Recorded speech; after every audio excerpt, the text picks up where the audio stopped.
Olha só, vou comentar com você, torcedor e torcedora do Palmeiras, sobre uma grande oportunidade de mercado para o Verdão, tá? Um jogador realmente bem interessante, a meu ver, muito mal utilizado pela comissão técnica, né, da equipe do Atlético Paranaense, tá? Que não entendia nada sobre comando de um vestiário e de uma equipe à beira do campo, né? Refiro-me especialmente ao Lúcio Gonçalves, um absurdo que fez o Furacão e que, permita-me, torcedores e torcedoras do Furacão, né? A equipe justificou a sua ida para a Série B. Impressionante. Agora, em virtude até de ter caído, essa equipe coloca alguns jogadores interessantes no mercado. E alguns são bem interessantes para algumas equipes. Se a gente olhar para o Palmeiras, a gente vai entender que tem um jogador no Atlético, no Furacão, que cai como uma luva nesse Verdão. Tá? É sobre isso que eu quero comentar com vocês aqui. Antes, só abrir o parênteses com a sua permissão, evidentemente, e falar que este vídeo tem um patrocínio da OneXBet, gente. Para você que curte uma aposta esportiva, o OneXBet. Por quê? Né? Porque você não pode apostar qualquer casa que tem por aí, né? É fora da lei, né? Tem que ser por uma que está legalizada, 100% autorizada pelo governo brasileiro. Claramente que essa dica é para você que é maior de idade, tem mais de 18 anos e que também entende que apostar é perder e ganhar, né? E que também é se divertir, né? Claramente, né? Agora, se você de fato curte fazer uma aposta, é maior de idade, poxa vida, gente, paremos de apostar por qualquer uma aí, né? Vamos lá naquela que é tradicionalíssima, tira na Europa como a mais confiável do mundo, né? Antiquíssima, né? Sempre tratou muito bem os seus apostadores, tratando-os como consumidores, né? Que entrega rapidamente o valor dos seus, da sua grande, do seu ganho, né? Daquela grande aposta, né? De 1.000, 2, né, 3, 4, 5 mil reais que você tem, você pede o saque e cai imediatamente na sua conta, sem nenhuma burocracia, tá? Nessa hora, quando você ganha 100 reais, várias casas de aposta vão entregar o valor para você. Quando você ganha uns 4, 5 mil, aí você vai perceber que tem casa de aposta por aí e tem um XBet, tá? Impressionante o XBet, gente, diferente, tá? E eu testei muito esse patrocinador antes de chegar aqui nesse canal, e vou dizer uma coisa pra você, tá? Nos momentos difíceis desse canal, o patrocinador esteve sempre ajudando. Aqui mesmo quando eu não entreguei os números que era combinado, tá? Esse canal está aqui ao vivo ainda no YouTube, também por causa desse patrocinador. Então se você curte meu trabalho, gosta de fazer uma aposta e é maior de idade, né, cadastre-se lá também para dar uma força aqui para o meu trabalho, tá? Para tanto, use o link que está no comentário fixado, cadastre-se lá. Quando se cadastrar, eles vão pedir um código promocional, você coloca lá o OneXJosa, que vai notificar para eles por que você chegou lá. E eles vão continuar a apoiar o meu trabalho. Beleza, gente? Muito obrigado. Mas, Josa, dá uma dica aí de jogo. 3 jogos. Vamos lá? Olha só. Bayer Leverkusen contra Internazionale, gente. Jogo em que, na minha opinião, as duas equipes marcam. Eu raramente dou essa dica. As duas equipes marcam, tá? A Atalanta contra a equipe do Real Madrid. Olha, as duas equipes marcam, tá? Mas se você quiser falar que vai ter no mínimo 2 gols, beleza. Que a Atalanta vai fazer no mínimo um gol, beleza também, tá? Muito interessante isso daí. A equipe do Red Bull Salzburg, né, lá na Áustria, lá em Viena, contra a equipe, né, na verdade em Salzburg, né, contra a equipe do PSG, né. O PSG tá melhorando, tal, ainda é uma equipe que a gente sabe que não dá para confiar muito, mas o Red Bull Salzburg tá horrível. Nunca esteve tão ruim assim, gente, tá? Vitória ou empate, na minha opinião, do visitante do PSG, tá bom, gente?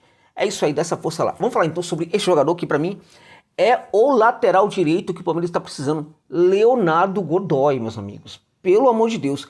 O que esse jogador estava jogando no Atlético Paranaense era um negócio impressionante. Está com 29 anos o Léo Godoy, tá? 29 anos, tá? E é um jogador, gente, 29 anos, tô vendo aqui, é isso mesmo. É um jogador que desde o tempo da Rafaela, eu já indicava ele aqui, Atlético Rafaela, tá? Equipe pequena no futebol argentino, né? Ele começou no Rafaela, tá? Quando ele tava no time B do Rafaela, que era na verdade um time que reunia jogadores com certa idade também, os jovens ali da base, eu já indicava o Léo Godoy para o futebol brasileiro. Foi para o Tacheres, viveu uma fase espetacular no Tacheres. Vou dizer uma coisa para você.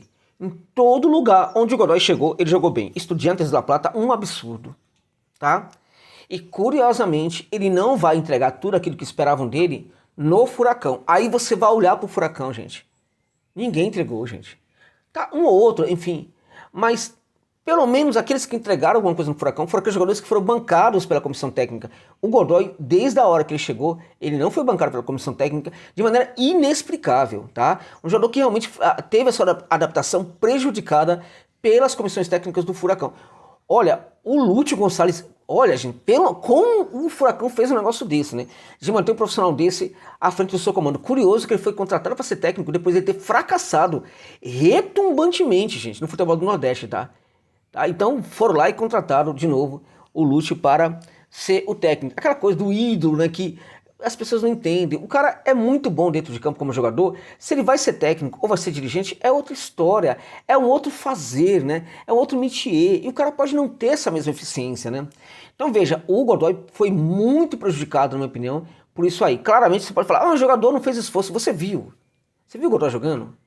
Eu vi jogos do Furacão, né, em que o Godoy atacava os espaços, né, fazendo ultrapassagem, inclusive em alta velocidade para a idade dele, e eu via o técnico falando para ele voltar, gente. Para ele voltar. Tá? Eu via ele recebendo bronca por causa disso. Entende? É um jogador que tem sabe, um padrão de cruzamento excelente, tá? É um lateral que trabalha muito bem no campo ofensivo e é um lateral que sabe trabalhar bem ali, fechando a linha defensiva. Não é aquele lateral, sabe, que se precisar vai virar um zagueiro e vai ter essa eficiência. Não vai, tá? Agora também vamos combinar que esse Palmeiras do Abel tá bem estranho, né? Contratando jogadores ali para lateral esquerda, por exemplo, que não tem nada a ver com o perfil da equipe, né? Não tem nada a ver. O Caio Cito Paulista, né? Esse desastre, né? Pelo amor de Deus, gente, é um desastre. Até hoje não entendi essa contratação, assim como lá no passado eu já não tinha entendido também a contratação do Jorge, tá? Que são perfis que não tem nada a ver com o típico lateral que o Abel, em teoria, gosta, né? Então veja, o Léo Godoy, de certa forma, ele é um lateral que não tem essa característica de ser, se colocado na zaga, como é o Marcos, e tá lá ainda, né? O Marcos tá lá ainda, Rocha, né? Vai virar um zagueiro que pra mim, quando vira zagueiro, vira um péssimo zagueiro, diga-se, tá? O cara que não tem tempo de bola, inclusive, jamais deveria ser colocado na zaga, mas eu não entendo. O Abel, que teve muitos acertos e agora tá errando muito, né? Olhou pro Marcos Rocha e falou, esse é o cara que é o lateral, o melhor lateral do mundo, e que se colocado na zaga vira o melhor zagueiro do mundo. Não dá pra entender. O Godoy, quando a equipe tá sendo pressionada, ele fecha muito bem os espaços ali pelo setor direito, tá? Agora, é um jogador que quando faz avança, é um jogador que tem uma capacidade de construir que impressiona, é um jogador que assistia muito, né? Quando estava lá na equipe do Estudiantes de La Plata, né? Ele conseguiu no Estudiantes ser até melhor do que ele estava jogando no Tacheiro de Córdoba, tá? E é curioso que desde o Rafaela, para toda a equipe onde ele foi, ele sempre jogou melhor na equipe onde ele chegou, tá? E, inclusive, curiosamente, com a capacidade de adaptação muito grande em todos os cantos em que chegou, tá? Então é um jogador, neste caso, raramente eu indico um jogador que não vem com bom rendimento, tá? Mas se nós olharmos para o que foi a carreira do Godoy, e eu conheço essa carreira, tá? Eu conheço muito bem essa carreira. Eu diria pra você, pô, é um jogador que o Palmeiras precisa buscar no mercado, tá?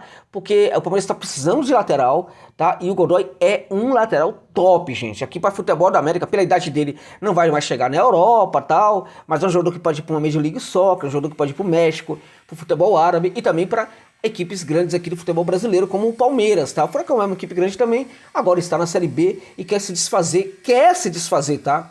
De alguns jogadores, tá? E o Godoy, que para uma equipe de Série B vira um certo luxo, né? Acho que o Furacão não vai realmente colocar dificuldades para a saída desse jogador, tá? Então, é assim, a equipe contratar pode ter, em teoria, um dos melhores laterais atuando aqui no futebol brasileiro, apesar de que ele não tenha sido esse lateral no Furacão, mas também porque, na minha opinião, o futebol dele foi boicotado na equipe, né, da Baixada Curitibana, tá? Então, é assim, em teoria, ele seria um belíssimo reforço para o Palmeiras. Tem adaptação, tem a cabeça do técnico que é esquisita, né? De vez em quando a gente não sabe por que ele teima com algumas situações, como é essa teimosia pelo Marcos Rocha. Diria para você também que se o Godoy é contratado, fica lá olhando o Marcos Rocha jogar e nunca tem oportunidade, a coisa pode complicar também, pode ajudar a atrapalhar, mas isso serve para o Godoy e serve para qualquer jogador que chegar para a posição, tá? Por que o Godoy é interessante? Porque, a despeito dele não ter tido uma grande temporada no Furacão, é um jogador que tem todos os fundamentos principais muito bem resolvidos de como ser um lateral, gente. E, na minha opinião, na média, é um cara que também trabalha bem a recomposição, tá? Então, se ele trabalha bem a recomposição e ele sabe trabalhar a ultrapassagem, chegando ao fundo do campo em algumas situações, se bem que nem precisa, tá? Tá perto da área, já cruza, porque tem capacidade para cruzar, tem eficiência e tal. Então, eu acho que ele é um cara que consegue ser esse lateral completo, que sabe ser defensivo na medida do possível e sabe ser muito ofensivo também quando é cobrado isso dele. Esqueça Caio Paulista virando lateral ofensivo. Não sabe fazer nada assim, de eficiente quando tá atacando. Quando tá defendendo, não é jogador de futebol. Quando tá atacando, às vezes erra, às vezes, enfim, cai, né, tropeça nas próprias pernas e assim por diante. Godoy não é isso. Godoy, perto de Caio Paulista, é outro nível, gente. Então eu deixo essa dica aí para a torcida do Verdão, né, para ficar ali enchendo o saco para ver se os caras acordam para essa possibilidade que seria, em teoria, uma grande possibilidade aí de mercado para o Palmeiras, tá bom, gente? Gostou da análise? Se puder e achar que eu mereço, deixa aí um pix para dar uma força para o canal de qualquer valor. Fico muito grato também por essa generosidade. Muito obrigado. É isso.